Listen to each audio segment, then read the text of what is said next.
2025ರಲ್ಲಿ ಪಥದತೆಯು channel ಪ್ರಾರಂಭಿಸುವುದು ಸುಲಭವಾಗಿದೆ. ಆದರೆ ಯಶಸ್ಸು ಪಡೆಯಲು ಸರಿಯಾದ ಯೋಜನೆ ಮತ್ತು ಶ್ರಮ ಅಗತ್ಯ. ಮೊದಲಿಗೆ, ನೀವು ಯಾವ ವಿಷಯದಲ್ಲಿ ವಿಡಿಯೋ ಮಾಡಬೇಕೆಂದು ನಿರ್ಧರಿಸಬೇಕು. ಉದಾಹರಣೆಗೆ ಶಿಕ್ಷಣ, ತಂತ್ರಜ್ಞಾನ, ಬ್ಲಾಗಿಂಗ್, ಕಥೆ ಹೇಳುವುದು, ಕ್ರೀಡೆ, ಅಡುಗೆ ಅಥವಾ ಮನರಂಜನೆ. ಈ ವಿಷಯದಲ್ಲಿ ನಿಮಗೆ ಆಸಕ್ತಿ ಮತ್ತು ಜ್ಞಾನ ಇದ್ದರೆ ನೀವು ದೀರ್ಘಕಾಲ ವಿಡಿಯೋ ಮಾಡುವ ಶಕ್ತಿ ಹೊಂದಿರುತ್ತೀರಿ. ನಂತರ ನಿಮ್ಮ ಚಾನೆಲ್ಗೆ ಸುಲಭವಾಗಿ ನೆನಪಿನಲ್ಲಿ ಉಳಿಯುವಂತಹ ಮತ್ತು ವಿಷಯಕ್ಕೆ ಹೊಂದಿಕೆಯಾಗುವ ಹೆಸರು ಆರಿಸಿ. ಚಾನೆಲ್ ಕ್ರಿಯೇಟ್ ಮಾಡಿದ ನಂತರ ಪ್ರೊಫೈಲ್ ಪಿಕ್ಚರ್, ಚಾನೆಲ್ ಆರ್ಟ್ ಹಾಗೂ ಅನ್ನು ಪ್ರೊಫೆಷನಲ್ ರೀತಿಯಲ್ಲಿ ತುಂಬಿ. ವಿಡಿಯೋಗಳ ಚಿತ್ರೀಕರಣಕ್ಕೆ ಮೊಬೈಲ್ ಅಥವಾ ಕ್ಯಾಮೆರಾ ಬಳಸಿ. ಶ್ರುತಿ ಮತ್ತು ದೃಶ್ಯ ಗುಣಮಟ್ಟ ಉತ್ತಮವಾಗಿರಲಿ. ನಿರಂತರವಾಗಿ ಹೊಸ ವಿಷಯಗಳ ಬಗ್ಗೆ ಚಿಂತನೆ ಮಾಡಿ. ಪ್ರತಿ ವಿಡಿಯೋಗೆ ಆಕರ್ಷಕ ಬಳಸಿ ಮತ್ತು ಕೊಡಿ.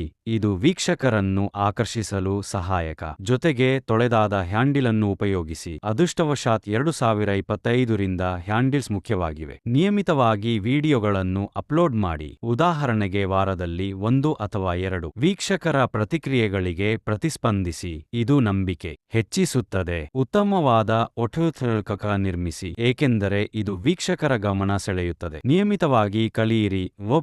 ನೋಡಿ ಯಾವ ವಿಡಿಯೋ ಕೆಲಸ ಮಾಡುತ್ತಿದೆ ಎಂದು ತಿಳಿಯಿರಿ. Guidelines policy. ಶ್ರದ್ಧೆ, ಸಂಯಮ ಮತ್ತು ನಿರಂತರ ಶ್ರಮದೊಂದಿಗೆ ಯಶಸ್ಸು ಸಾಧ್ಯ. Thank you. Like Maddie, share, subscribe Maddie.